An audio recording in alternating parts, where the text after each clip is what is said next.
Hello అండి, అందరికీ నమస్కారం. ఈరోజైతే మేము వేములవాడ కొండగట్టు అయితే వెళ్తున్నాము.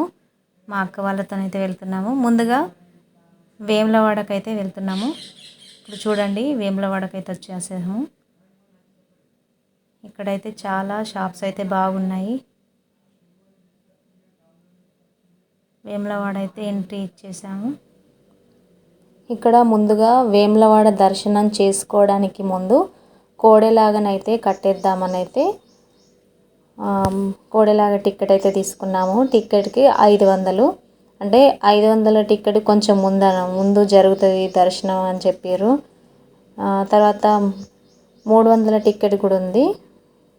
ఆ టికెట్ ఏమో కొంచెం లేట్ అని చెప్పారు. కాకపోతే అక్కడికి పోయిన తర్వాత అంతా సేమే అయిపోయింది.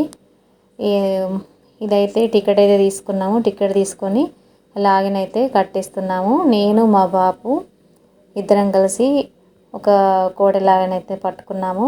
మా అక్క వాళ్ళు, వాళ్ళ ఫ్యామిలీ వాళ్ళు ఒకటి తీసుకున్నారు. వాళ్ళు కూడా సపరేట్ టికెట్ తీసుకొని ఇక్కడ కోడ లాగిన్ అయితే కట్టేస్తున్నాము.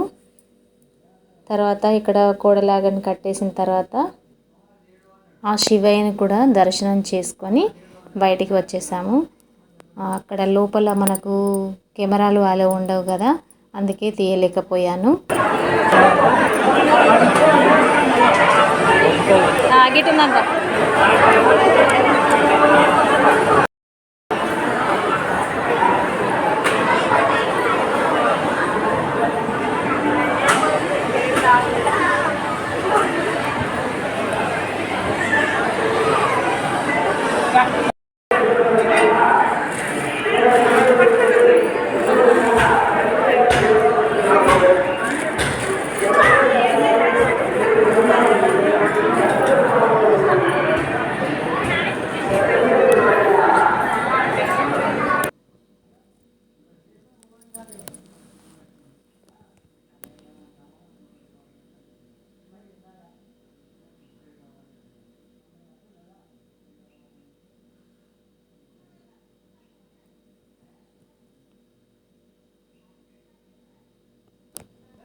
ఇవైతే మొత్తం నాగపడగలతోని చాలా విగ్రహాలు ఉన్నాయి. ఇక్కడ రావి చెట్టు చుట్టూ ఈ విధంగా చాలా విగ్రహాలు అయితే ఉన్నాయి.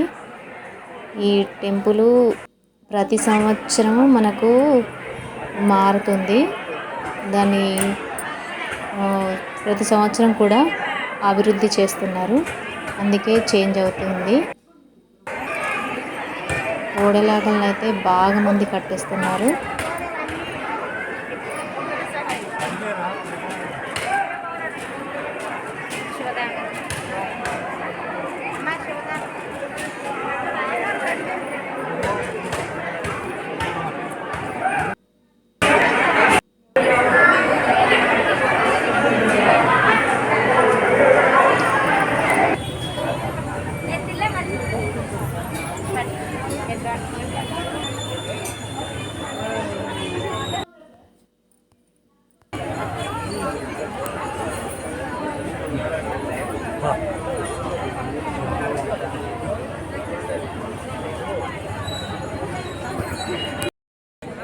తర్వాత మళ్ళీ ఇక్కడ దర్శనం అయిపోయిన తర్వాత బద్దిపోచమ్మ దగ్గరికి అయితే వచ్చేసాము.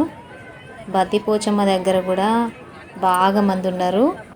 ఇక్కడ మంది తక్కువ ఉంటారు అనుకున్నాము. ఓన్లీ అక్కడనే శివాలయంలోనే వేములవాడ రాజరాజేశ్వర స్వామి దేవస్థానంలోనే మంది ఉంటారు అనుకున్నాం, కానీ ఇక్కడ అంత మంది ఉంటారు అనుకోలేదు. కాకపోతే ఇక్కడ కూడా చాలా మంది ఉన్నారు. అక్కడ సేమ్ టైం అయింది మాకు. ఇక బద్దిపోచమ్మ తల్లికైతే బోనం సమర్పించడానికైతే బోనాన్ని అయితే తీసుకొని వచ్చాము. ఈ బోనం ఇంటి దగ్గరనే వండుకొని వచ్చినాము. అందుకే ఇంకా కొంచెం టైం సేఫ్ అయింది మాకు, లేకపోతే ఇంకా చాలా టైం అయ్యేది. ఒకసారి మా అక్క ఎత్తుకున్నది, తర్వాత నేను తీసుకొని వస్తున్నా. ఈ ఆలయానికి వచ్చిన తర్వాత బద్దిపోచమ్మ తల్లికి అయితే చాలామంది అయితే కానుకలు అయితే సమర్పిస్తున్నారు. వాళ్ళు అనుకున్న కోరికలు నెరవేర్చినందుకు ఆ తల్లికి కానుకలు చాలామంది అయితే సమర్పిస్తున్నారు. ముక్కు పుడక, ఓడి బియ్యం, బెల్లం శాఖ, కళ్ళు, ఇట్లా అనేక విధంగా వాళ్ళు సమర్పించుకుంటున్నారు. ఈ విధంగా ఆలయం మీదనైతే చిన్న చిన్న విగ్రహాలు అయితే ఈ విధంగా ఉన్నాయి. మొత్తానికైతే ఆలయాన్ని అయితే చాలా బాగా డెవలప్ చేసుకున్నారు. ఈ వీడియో కనుక మీకు నచ్చినట్లయితే లైక్ చేయండి, షేర్ చేయండి, కామెంట్ చేయండి. మరిన్ని వీడియోస్ కోసం మా ఛానల్ని సబ్స్క్రైబ్ చేసుకోండి.